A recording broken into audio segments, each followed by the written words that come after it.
Hello, this is Dale Matthews. This Inside News, and here's Mike Jones. Mike Jones, wow. And I was muted. I had my mic muted. Go figure. Yeah. This is the second of two nights where we're playing back some videos for which we've won awards. And we've, while our fellow journalists from all over the western part of the United States have picked our 12 videos, it was a compilation of videos. I submitted a compilation.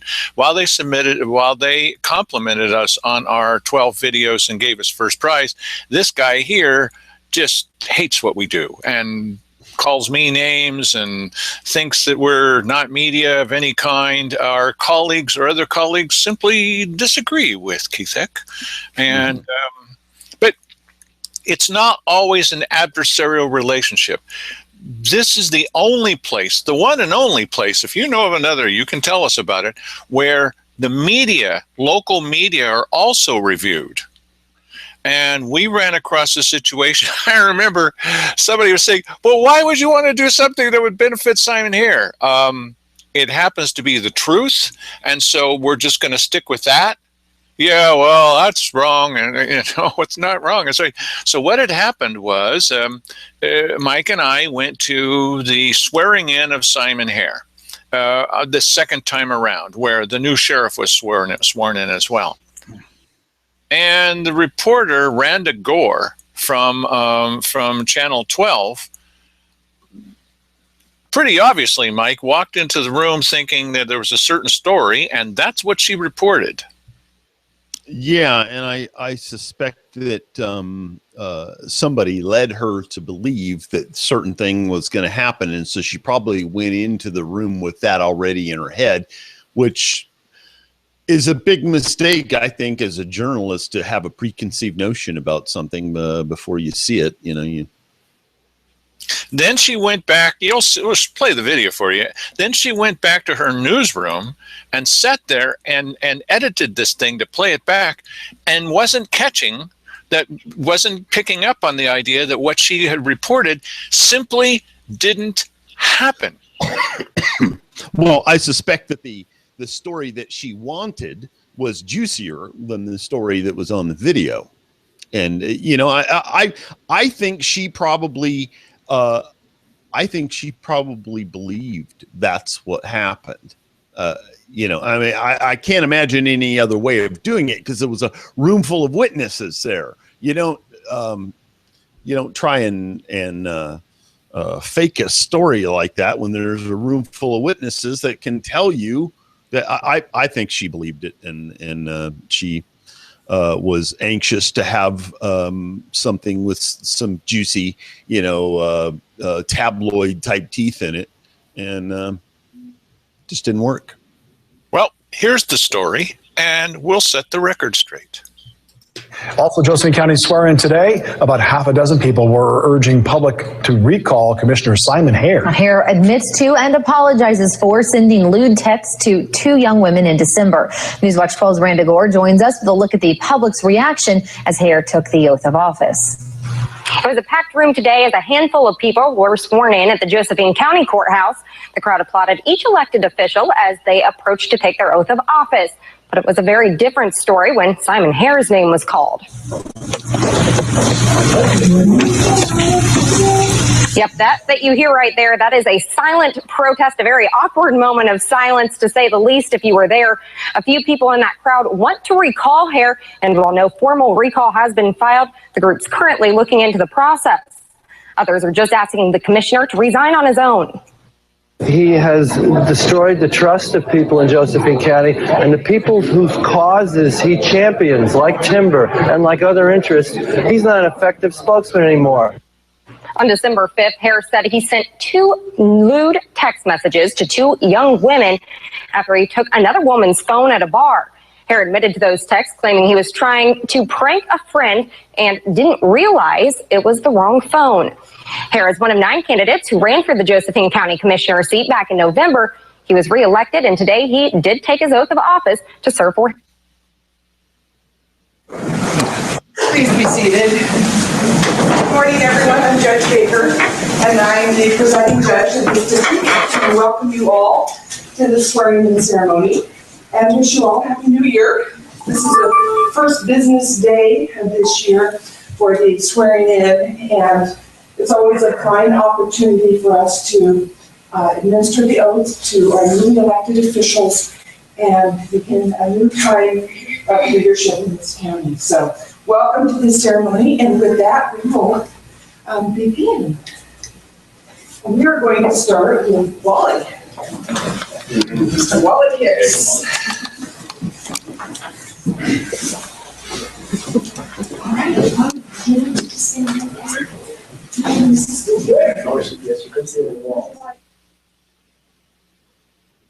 all right, next we have Dave Daniel.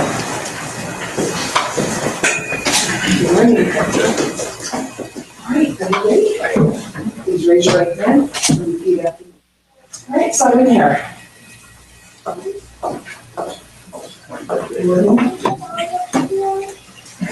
Please raise your right hand and repeat after me. Congratulations.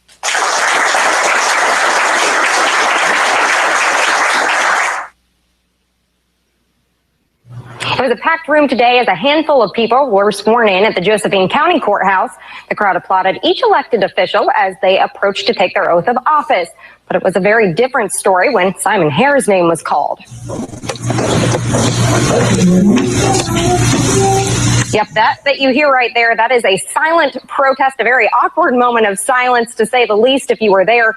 A few people in that crowd want to recall Hare, and while no formal recall has been filed, the group's currently looking into the process.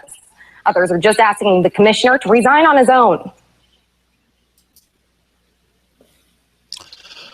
Yeah, it's striking seeing it again, and how obvious, did they not roll footage on the rest of it so that they had something to compare it to once they got back to the newsroom? They did. Right behind us. She was right behind.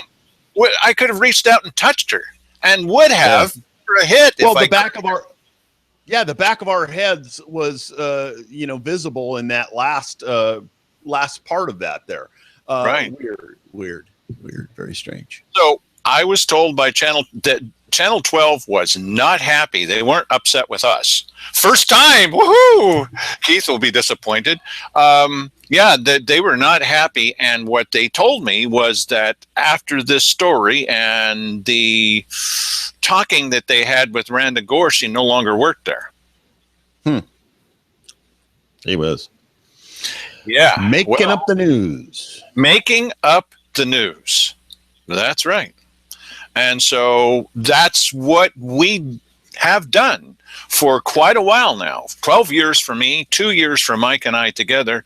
And we try to tell you what the actual news is, and then also review the Courier, KJO, the IV News, and the TV stations. And sometimes it's just totally wrong. Well, that's something, and I'm happy about this, that's something that our colleagues on the western part of the United States appreciated, because they knew what this story was. This story was one media member calling the number of another media member and saying, this is wrong. Of course, none of that was included in this story. I didn't tell them the entire story behind it, or that Randa Gore no longer works at Channel 12. I didn't say any of that to them, but they appreciated the fact that we had put the two side by side. That's what we do. Okay. Is there some kind of verbiage that goes along with this award stuff that they can link to? No, actually there isn't. Well, there's a list, right? But there's no verbiage with it. It's just, here are the winners. Thank you very much. Yeah, well, it'll just have to do. But even if we didn't win an award, which we did, okay, even if we didn't, I'm hoping that people will appreciate the fact that somebody, anybody is looking at other media and reviewing them. There's nobody else. And my guess is, I'm not sure about this, probably the stations in Portland are not doing this. Yeah.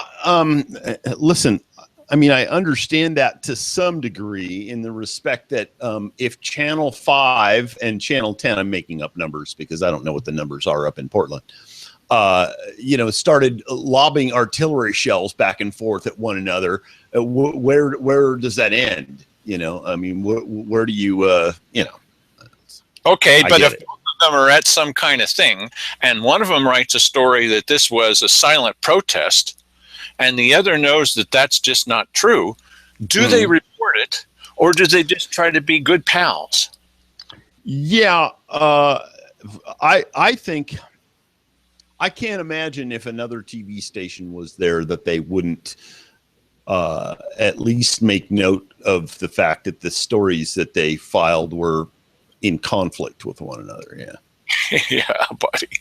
Okay, speaking of being in conflict with one another, we this is sad. We used to have a pretty good relationship. I saw it with the sheriff, with Sheriff Dave Daniel. And we went down as we did with Wally Hicks, and we would sit and talk with the guy and encourage him and say, we're also lobbying, to see that there's more money for law enforcement and et cetera. And then at one of them, I had a question for him that ended up with him just laughing. And here's that story. I don't understand why he's laughing, but we had an awful lot of people who got up, person after person after person at microphones that were saying, look, this is not about a levy, it's about safety. This is not about money, this is about safety.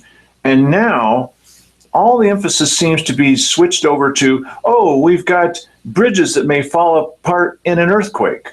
Really? Really? That is now the new priority? At some point, maybe we'll have bridges fall apart?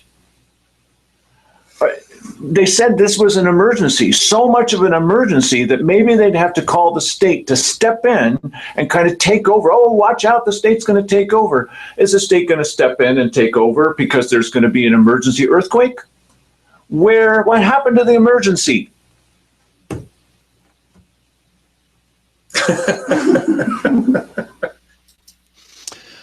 Yeah, I mean, that's and of course, I that took place in the context of a larger, whole interview where we talked about this stuff. But the odd thing there, I think, is that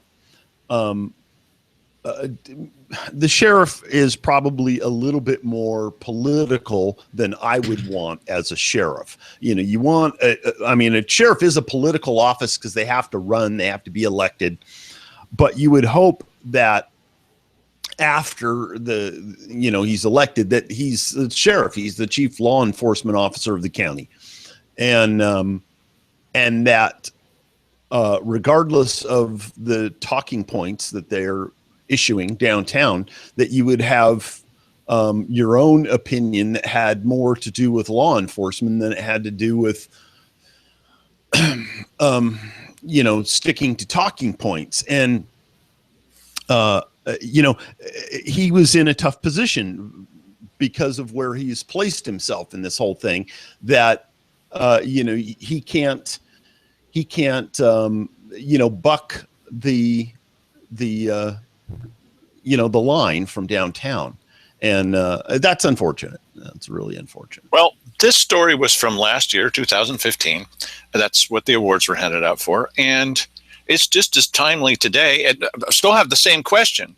Where are all these people that were getting up at every meeting? We got to have more taxes. Got to have more taxes. We need the money for the sheriff way. Everything's going to hell.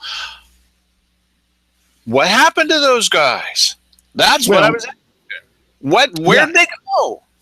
And I mean, the easy answer from my perspective, of course, is that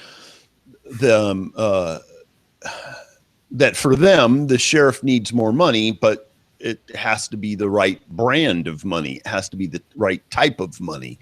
It has to be fresh from the pockets of the taxpayers. It can't be money that they have in some existing sequestered bank account somewhere. That's not the right kind of money.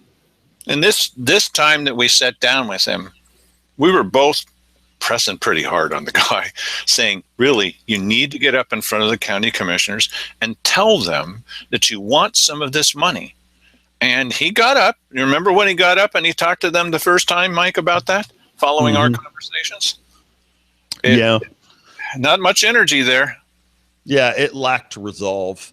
And you know, listen, I mean, we've said, you know, that the sheriff doesn't talk to us anymore. I haven't had that experience with him where he flat out doesn't talk to me or anything. It's just that when Dale has put in requests to him for further interviews, we were doing a thing on a fairly regular basis with the guy, that he just is not returning the calls, I guess, or is just saying that he can't do it anymore or something like that. And it's you know, similar situation with Wally Hicks. And I think it's just that, again, it's a talking points thing. There's a line here that the county has, and you know, you don't violate that line, you don't go outside that line. And when people question whether or not you know, there's some other story, you know, that the reason for something is maybe this and not that, what they're saying, that you have to cut off talking to those people because you don't want that getting out there. You have to control the narrative, you know? Yeah, it's simply the fact that we're asking the question has got to be embarrassing. But one good thing for the sheriff is, and this is the silver lining in all of this, all of those people that were pressing so hard, they're all going to come back. They're going to come back when it's time to talk about a levy again. Right. Absolutely. Yeah. You're gonna all of a sudden you'll think, wow, there's another crime wave. It happens every year. We're going to have to close the jail. That's what they're going to do. They've already shown the hand. They got the tail, like the raised eyebrow kind of thing. We already know what they're going to do. It's all going to be about the jail. The jail's got to close. Yeah, you know, and Lily Morgan said an interesting thing the other night when we had her on. She said, close the jail. The jail's kind of the primary function of the sheriff. I would shut off patrols. And I went, you know, kind of like a dog who's trying to figure out, like, wow, that's weird. It's hard to say which of those is more of a motivator in terms of, you know, trying to get a levy passed. Well, maybe for the city. Maybe for the city people, but the folks out in the county, as we've noted several times, even in the best of times, it was the best of times, it was the worst of times. Even in the best of times, they weren't seeing patrols. So they're not. Psychologically, it might sound pretty awful, but when it comes right down to, you know, rubber on the road, there's not been any rubber on the road. Yeah, but maybe if there was the threat of, hey, listen, you can yell as loud as you want to, they're never coming. Well, okay? That's worse. Yes. Maybe that is somehow worse for people out in the rural areas who never need the sheriff, but for one time that it comes out of nowhere that they need to have the sheriff, or, you know, these people that are sick of you know, having people steal stuff from them and tag the side of their building and stuff down in Cave Junction. They might, you know, be bothered by that. I can see that. I know what they're going to do. Oh, this is so simple. Right away, you'll say, oh, yeah, right. Because they may not want to be portrayed outside of our county as law enforcement people that just aren't going to do it, no matter what. So what they'll say is, you can call us and we'll take a report and we'll come and respond after the fact, but we're not going to be patrolling anywhere, which is pretty much the way that's going on right now. And it sounds better. It's a slap to the people here, but then it's mollifying to the folks up in Salem and Portland where, oh, well, look at what they're doing. The people must have chosen. Yeah, they'll just take reports. Yeah. It's the same thing they're doing now. Well, yeah, and you know what? This is I asked this question of Lily, and I don't think she really got to an answer. And because I didn't ask it very well, I like asked this question. And I packed something on the back end of it, and I go, yeah, here's a question package. Answer that. You know, it wasn't very well done, and it lended well to evasion. And you don't want to give him too many opportunities to change the subject. Right. Yes, exactly. And so I kind of blew that one. But basically, and this is real solid. I mean, if you just look at this is a math problem, and it's pretty basic. It's like 2 + 2. If 80% of the crime takes place in the city of Grants Pass, and we know all of that is reported because, well, why wouldn't you report it? There's a cop waiting, poised to race to your house in 4 minutes. You know, so 80% of the crime, we know that is 80+% of the crime is being reported. So we're only talking about 20%. But then you have to look at the numbers that we've had over the past few years of lower funding, and the ratios are the same. They hold pretty tight to ratios back when there was full funding. So if there is a bunch of non-reporting going on, we're only talking small degrees. We're talking maybe a couple of points of the total of the county in terms of, so, you know, quantifying it or making that into the mountain from the molehill that it is disingenuous, I think. And you know, I think people need to examine that a little closer. Listen, if we're dealing effectively with about 80% of the crime, and some would question, okay, you're doing some citing and releasing, but that's because you're not keeping them in the jail long enough out of deference to the sheriff's department having no money, you know? So how do you deal with that? Well, then you go back to the 80-20 situation and, you know, who's paying the bill and who's asking who to subsidize what. This is all really easy math, too.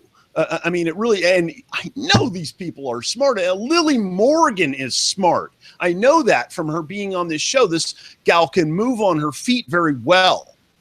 So there isn't any way that they don't know this stuff.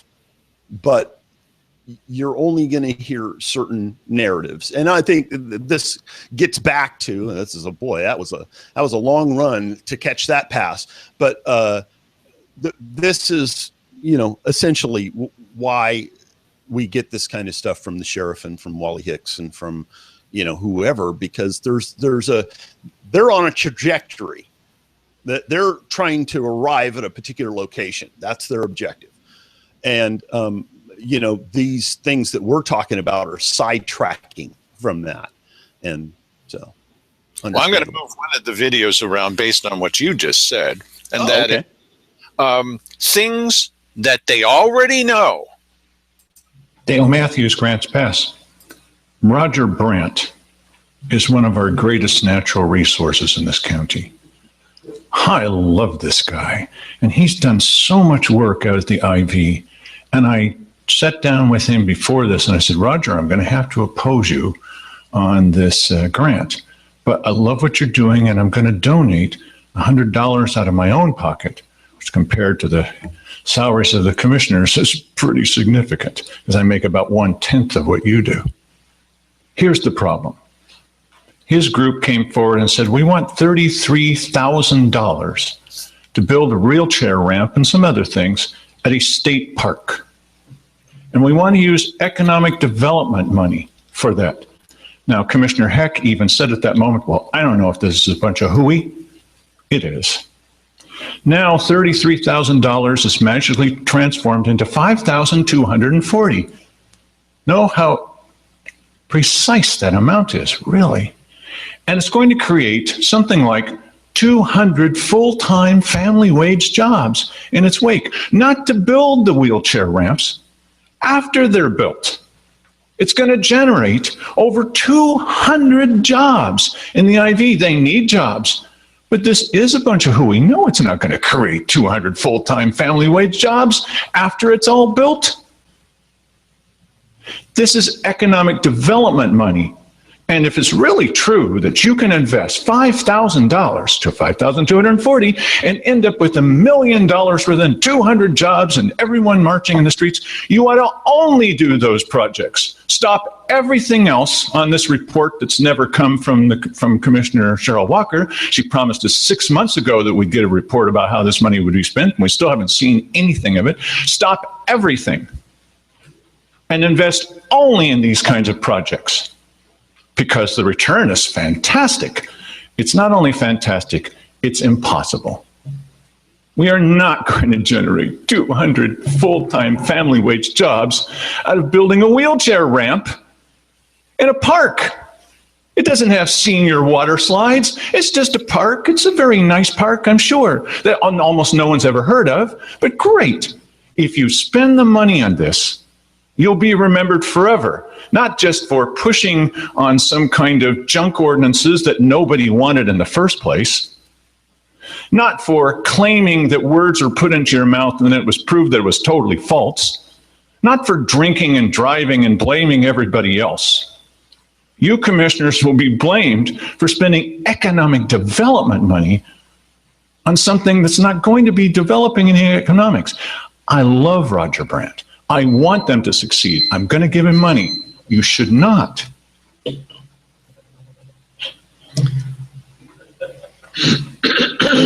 Yes, sir.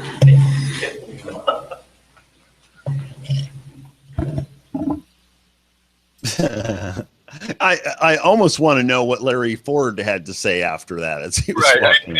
I think Larry was pressing and saying what a great idea it was. Yeah. It's such a silly thing. I just think that they're used to nobody paying attention. And if nobody's paying attention and you can make this claim and it goes into the record and then that's what it is, then so be it. And it probably is happening all over the country in that exact same fashion. Yeah. We should invest in nothing but wheelchair ramps and plaques on rocks. Absolutely, if it's that effective. For sure. Wouldn't it be something if all of a sudden they could quantify the 200 jobs? That'd be I've asked them to do that. And they hate that kind of. Well, you're just on to something new here. Yeah, insane. You just refuse to be bamboozled, Mr. Matthews, and we hate you for that. That's nice. Mm-hmm. That's me talking blah, blah, blah again, because I'm the point man on going to the commissioners' meetings and speaking. And then we talk about them here. And so then we're the joint point men on this. Joint point men. You get the idea. So that's why it's me again and again and again. We did get a very great conversation going along with Wally Hicks about what on earth happened to our opportunity that was put on the ballot by the citizens with previous commissioners, the opportunity to get some kind of handle on fees and when fees are going to be raised. Mm-hmm. And Wally did a little research about this, and he was pretty candid with us about what on earth happened and the questions that still remain, because we still don't have a lot of answers. This is what it used to be like with an elected legal counsel that was representing the people. The court was viewing the posture of this case as being the petitioners, meaning Riddle, Ellis, and Raffenberg, against Josephine County, all electors, freeholders, and taxpayers, and other interested persons. So you follow what I'm saying there? The three commissioners were then going up against the county government and all the population. No, going up against the county. Well, the county government? Well, the government is part of Josephine County, yes. Right. The government is part of Josephine County, yes. So the commissioners are then opposing the county government and all of the citizens. It doesn't say county government, but I can follow the rationale there, yeah. Yeah. So, really? They're on both sides of the argument. This is an awkward thing, this kind of a case. So that's... Now, Wally, we all know that there was then even more than now, a very strong organization of citizens who were saying, hey, we don't like this kind of stuff. We're flexing our muscles. We're getting things done. And you might not know, but does it seem credible that all of those people go, I think I need to take a nap. I'm not interested. Really? I don't know, Dale. That I do not know the history in that respect. I wondered about that, but the law is clear of what notice requires. See, from what I gather, somebody was contesting that fee. Somebody argued that the fee was counter to the charter. And by that I mean the fee that kicked off this whole controversy, the fee for the public lands. Get that right. Corner preservation. What was the idea that they were going to impose this fee without taking it to the people? Because otherwise it looks like a setup. Sorry, but it does. I don't know. I don't know. I don't know the answer to that. I mean, it seems that based upon the affidavit, let me see if I can find, and this is really what I have to go on. I mean, it says,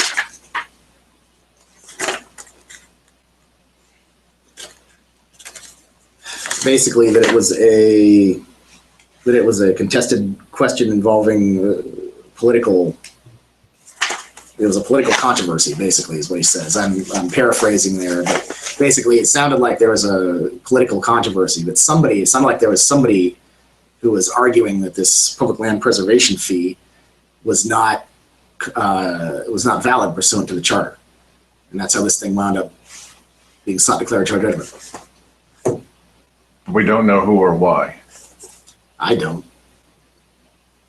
Well, it's not beyond possibilities, not asking for you to speculate, that someone could have sort of said, I hear you, commissioners or legal counsel or whoever, and so I'll file on this, even though it may be following the charter, and that will lead to a court case. I mean, look at the results. It's pretty convenient. So what we have to believe then in this is that people who are getting what they asked for appeal something which puts the whole thing up in the air, and then they don't care enough to show up in court to challenge it. Really, that's quite a big risk. And it's irresponsible. Really? Everybody was irresponsible? I know what's in here. That is what I know. I can say there is a copy of the notice at least. So, and the judge was satisfied that the statutory requirements for notice were put out. How the whole thing got kicked off, I wonder about.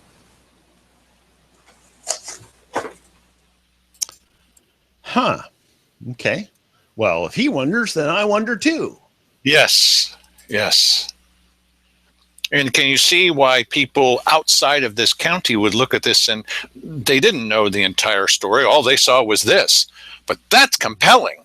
I mean, here's this government official that's just being flat out straight with us as you can. I know this. I don't know. I wondered about that. Gee, that does seem a little strange. All that kind of stuff. And we were right there. Can't do it anymore. But and it doesn't mean that the current commissioners did anything wrong. It's not even the same legal counsel. Yeah, right. It's a totally different regime, as it were. But it does bring into question government's role vis-a-vis the people. And what they don't want is someone that's going to look into this kind of stuff, because he'd looked into this before we even asked the question. I just happened to be the only person sitting there that day. Mike, the reason you didn't hear from Mike is because he wasn't there that particular day. He was there for all the rest of them. So, and we talked about this kind of stuff at length with him. This was just a short little version of that. It's when the people have made it very clear what they want, what kind of government opposes them? Well, listen, most, I mean, listen. What are they going to do with the official that levels with them? Well, yeah, I don't know. I tend to think those people are in the minority. What do you think Brexit was all about? That's what it was. These people didn't feel they were properly being represented, and their representatives were not even in their country. They were in Brussels, and most of them were unelected and couldn't be held accountable for anything. And then the people there in Britain just had to live with whatever these people dished out to them. So after a while, they got sick of it. And luckily, they were able to vote. I would love to be able to vote to can our entire bureaucracy, because that's what they did. John Cameron stepped down. He stepped down. Yeah. So we should only be so lucky. Now, this next one is really long in comparison with the others. And it's a bit repetitive. And you may find some of the people that stand up at the city council meeting and say what they think about a city sales tax. You may find what they're saying is maybe a little longer than your normal clip. Okay, each of them. But the point, the aggregate of this, the summation of this is, did they have anything substantial to say? Were they making any kind of sense? The mayor says no. They had nothing. That they were just saying no, no, nope. And that's all that he could hear. And the other person that agreed with this was Dan DeYoung. That's all that he heard too. That people didn't want law enforcement. So this is a rather extended clip from a meeting of the Grants Pass City Council, who had just gotten turned down by about 80% was the final result for their pressing for a city sales tax. And this is the takeaway that the city council had from all of that. Be patient with the speakers. They're going to speak at length. Here we go. We know that our county-wide system has suffered through a lack of trust. Whether it's warranted or not can be argued all day long, but that trust level just keeps people from even thinking the issues all the way through. And then they see a simple concept of no new taxes. They don't have to articulate an argument. All they have to do is say nope, nope, no. We don't have a good argument, so we're saying no. I understand the gravity of the situation that we're facing here, being downtown. There's quite a bit of crime, and I've actually helped solve a few of them, and it is a lot of hard work, and they do need funds. So I'm not here saying I'm not willing to. I don't know why this keeps happening. Gremlins. Yeah. Hey, shop, and quite frequently in my shop, I hear people say that. They go, we'll go into Medford and we'll just buy it there while we're in Medford. And I have to convince them to buy it while they're here. And in the coin and gold bullion and silver bullion part of my business, on an $1,100 coin, I might make $20. Well, the city's going to make $20 too. So for me, it's a 50% tax on those items. I have people that walk out of my shop on bullion, for example, if they're going to buy an ounce of silver and I'm a nickel over a shop in Medford, since they're going to buy 100 of them, they're going to wait until they go to Medford on their trip to Costco, and they're going to stop into one of the shops there, and they're going to buy it there. Now, and another thing that concerns me too is a lot of the data that's being used, like the census data. There's a good possibility that they're including online sales, because I know that in my online sales part of my business, we do quite a bit. It's probably 75% of my business now. It used to be 10%, but it continues to go up. And if they're including that data, that won't be revenue that you'll get from this tax. And that's a very serious thing to consider, because if it passes, it is going to do damage. I mean, from an economic perspective, we can't say that it's not going to do damages to the small business. It is. I was in Ashland when they passed the 5% mills tax. And the reason, and I'm not advocating, by the way, a mills tax in Grants Pass, because I think the demographic here is different, and the reason they passed it in Ashland is different. They passed a mills tax because it was something that was avoidable by the local community. In other words, if you lived in Ashland, you could still shop in Ashland, and you could avoid the mills tax by not going out to eat a prepared meal. You could shop at your local store and it was tax-free. Now, they were thinking about doing a general sales tax and it was much lower than the 5% meals tax. Ooh, I'm getting close. 30 seconds. Okay. But there was a lot of outrage on that because there was a large number of people already traveling to Medford from Ashland, and those numbers would increase. So this tax would kill my business. There's no doubt about it, because you're taking half of my commission basically as a tax. And that, 11 seconds. Okay, that's it. I'm done. I hope you take into consideration what I've said, because it's very serious what's being considered here. It's not something to take lightly. Thanks for listening. All they have to do is say no, no, no. We don't have a good argument, so we're saying no. The 7 task force members, 5 of those are likely to be exempt. But in addition, according to what I saw today from Jay's slide, unique exemptions when the point of service is outside Grants Pass. I did a little a calculation. I was trying to just kind of target some of the businesses and how much they pay, and I chose Hellgate as one of those because Robert was on the committee. I was thinking, okay, Hellgate will probably pay $500,000 to $750,000 a year in the sales tax with the number of people. I was calculating the 70,000 people that he said he sends down the river.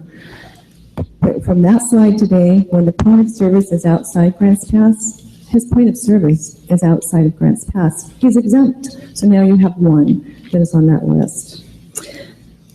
I want to point out the Chamber of Commerce supports public safety.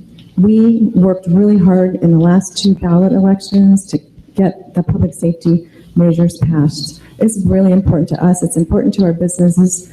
I support the idea of giving the juvenile justice system open. I think that's a terrific idea. I think it'll help alleviate a lot of the pressure. I don't support the idea of you taking a $3 million debt, and that's what you're asking to do. I was a little tiny business person. We did $2 million a year in our business, and if you'd asked me to take on $20,000 in debt, I would have questioned that. The city is now asking you to take on $3 million in additional debt by passing this. Your $5 million for your $1.79, the extra $1 million that they're getting with public safety, and they need a total of $8 million. They're asking you to take on additional debt. That's a lot of dollars, and look at your overall budget. Looking at from a budget point of view, that's a big risk. Speaking of risk, city government employees don't take any risk on a daily basis on their paychecks. Businesses take risk every single day. They can't set budgets. You can't set a budget for a business and think it's going to work out at the end of the year, because it doesn't. You adjust as you go. So these businesses are at risk every single day. I ask you, the city councilors that have worked hard the past 5 years, since 2009, when there was a recall, I ask you to vote no on this. I ask you, please bring this community together. We need to unite, not divide, and that's what you're doing to us as a business community. Just say no. Either resolution, neither one of them works well. All they have to do is say no, no, no. We don't have a good argument, so we're saying no. Hi, my name is Richard Emmons. I'm a resident of the city of Grants Pass and glad to be one. To the mayor and the council and the staff, I appreciate this time to speak to all of you. I want to speak to the issue of uncertainty, and Colleen spoke to it to a degree, but just when you're in business, you have so much uncertainty today just from the federal, state, and now the local government. At the federal level, we've been dealing with Obamacare and the impact on providing benefits to our employees, even for ourselves. Tremendous uncertainty. At the state level, it just passed mandatory sick leave. This is a big uncertainty for businesses. This past week, I had a workman's comp audit at my business. 6 months ago, I had an unemployment audit. Would we be looking forward to sales tax audits? See, there's uncertainty revolving this whole sales tax issue, because even if it doesn't pass, there's still going to be uncertainty in the minds of potential businesses of whether or not to start a business in Grants Pass. Because we've seen with the public safety levy at the county level, it's the Energizer bunny. It comes back, and it comes back, and it comes back. I would say put a stake in it. Kill this idea of a sales tax. This is a road tax that we don't need. When someone wants to start a business in downtown Grants Pass, they often have to sign a 3 to 5 year lease. They're signing their name that even if their business fails, They still have to pay that rent. And they really have no idea whether or not the sales tax is going to hurt their business or not make any difference. It certainly doesn't help their business. It doesn't make us a place they want to come to. I really want you to think about the uncertainty that a sales tax would do. And I can appreciate from the city standpoint wanting a permanent tax rather than a temporary tax, because a permanent tax would eliminate some of the city's uncertainty. I can appreciate them wanting that, but it would add tremendous uncertainty to the business community. And a little bit of uncertainty in a business keeps you on your toes. The retail store owners need to understand, what are my consumers going to want to buy? What color shirt should I buy, or handbags, or whatever they sell? They have to look out in the future and think, what do they want to buy? Tremendous uncertainty. So I would trade a little bit of uncertainty at the city level to eliminating a tremendous amount of uncertainty at the city business level. Let's not kill the golden goose. 20 years ago, we stopped the road from going through 6th and 7th Street and turning a massive highway. Let's not kill the downtown with a sales tax. Thank you for listening. Nope. We don't have a good argument, so we're saying no.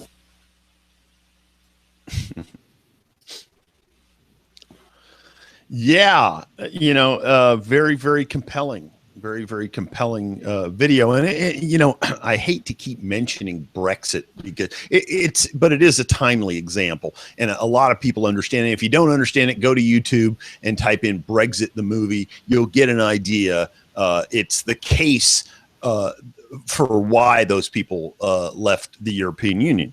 Well, it was exactly stuff like this. You have a star chamber of elitists who want to micromanage people's lives for them, and they need money to do their good works. So, they're going to, implement this sales tax and not caring who it hurt. And even after hearing all of these arguments, the mayor still convinced that he didn't hear anything. Well, he didn't hear anything because he had his fingers in his ears because he had his own agenda. And that was the only thing, and we should be careful about electing leaders, bureaucrats who have blinders on. They have their objective and their objective only. And they should be able to move on their feet.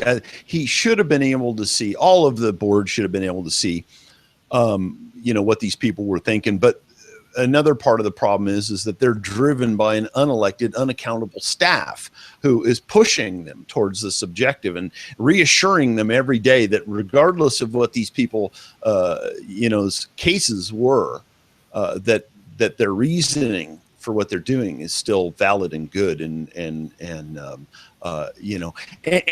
another thing that is just, you can set your watch to it, that's happening right now is that elitists from all over, are saying that the people who opted out of the European Union are stupid. They're just a bunch of morons. Well, we've heard that from the city council. Right. No, I was just going to say that's exactly what that little quote in between those statements was, is that, we don't have a good argument. That's another way of saying you're stupid. So we're saying no. And then in the beginning, he says, they have this mistrust. And so that makes them not examine things, is what, in other words, they're stupid or lower IQ. And then they hear this little simple concept, no new taxes, and they grab onto that because they're stupid. This is we're allowing leadership by the same type of people. And that's what that is what Dan DeYoung said. That is what the mayor said. They listened to all this stuff and came out with the idea, and Dan came out with the idea that people didn't want law enforcement. You just heard him say that they did. And Rob Pell was he wasn't in this clip. I used that in the other one. Very convincing. Yeah, we're out here all the time. We're doing this kind of stuff. But They could not hear it. Look, there are people that are coming up for re-election. Dan is running for county commissioner. Will he bring that same kind of thinking with him? The mayor has declared that he's going to run. There's nobody running against him. Ken Hannum, his seat is up. These are the people that brought this to you. Indeed. I don't know, Mike. You know, I look at the choices that people had for commissioner, and there were 3 people that were already in the government. There are 3 out of the 4. I mean, there weren't 4. If only there were 4, perhaps all 4 of them would have been, have gotten through the primary. Those 3 people sailed through the primary. What is it that the people want? Macaroni and cheese, comfort foods. Yeah, I don't know that they're paying enough attention. Listen, life is hard. It has its challenges outside of, looking at this stuff here. People don't have the time or perceive that they don't have time. I submit that you don't have time to ignore the stuff, because if you do, then you're going to have to sit through 4 years or however long these people's terms are of whatever it is that they're going to be dishing out to you. So this would affect the whole state, all kinds of counties. If it had been closer, said it on the show many times, if this vote had not been 80-20, if it had been 60-40, you would have had counties all over the state that would be trying this same kind of thing. Absolutely. Cities, I think so. Counties, all kinds of people. And this 80-20 put a stake in it, except that when asked about it out on the campaign trail, I'm not saying, vote for this person versus that person. I'm not going to vote for Keith Heck. But Dan DeYoung has said, well, and you've heard him. What has he said about the idea of another sales tax coming back? What has he said, Mike? Dan DeYoung? I think that I don't remember him saying anything about a sales tax coming back again, but I do remember him saying that he didn't regret this. He regretted the outcome, but he didn't regret bringing it to the people for a vote. And that it was the wrong time. Something about it being the wrong time, and he wouldn't cross out the idea of it coming up again. Yeah.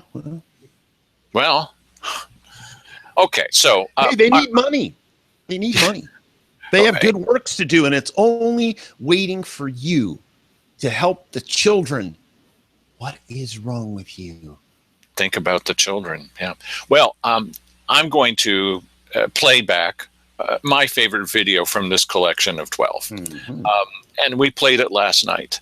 It's the one where I'm feeling kind of like a little lonely on putting together these videos and coming to all these dang meetings and getting up and doing it and then coming back and editing it and listening to it 5 times and playing it on our show. And then I play this video. It's a short little thing, and I know that you've seen it already, but I love it. And so you're just going to have to put up with me. Here we go. Oops. Okay, we're rolling.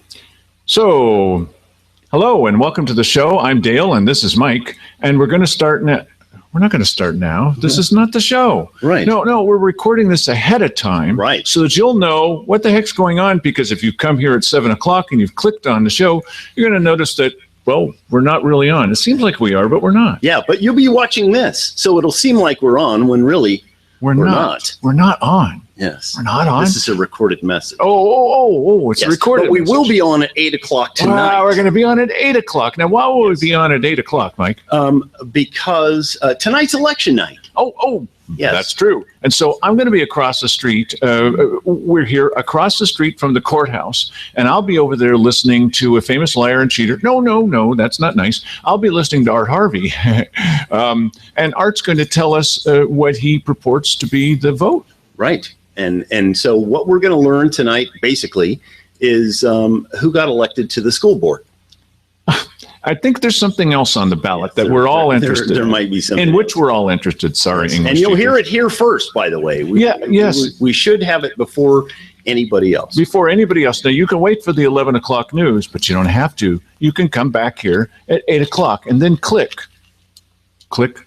Yes. Yeah, click on it. So just to be concise, Too late. Come to Bat County. Yes, it is too late for that, isn't it?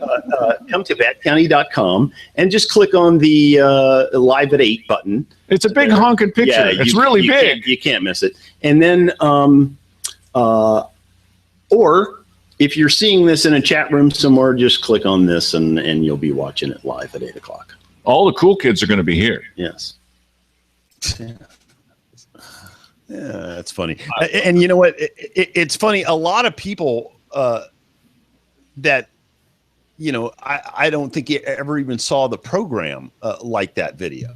Yes. You know, and I didn't submit the program for the award, but these other guys, they love the promo. Yeah, go figure. Right. So, those are our award-winning videos, and they're from our area, and we've gotten some, half the country or third of the country recognition for that. This, our little two-person operation here, we were chosen above everybody else doing the same thing. Oh, and there's so many hundreds of thousands of them. I wanted to say we should all meet in a room at the same time. You know, oh, that'll be easy to do. We can all meet in my little car at the same time. There's more to that. Probably true. But, anyway, that's if you wanted a key to who we are and our personalities, that to me was the ideal. Yeah, that's what it's like when we go to meetings and people ask us, well, tell us what's going on. That's who we are. We do there. that same bit, when people talk to us at meetings. Yeah, and it's fun, and it's a serious. These are serious topics that we're talking about, so it's not always easy to laugh about them. Although one tries to keep a sense of humor, but whenever we can, that's the kind of thing. That's the way we approach the stories, and why it's been a combination of sour and sweet over the last 12 years for me, of concentrated effort and a little bit longer for bits and pieces to bring you the news in a place where no one else is doing that. That's what our goal is. Mm-hmm. So anyway, thank you for joining us.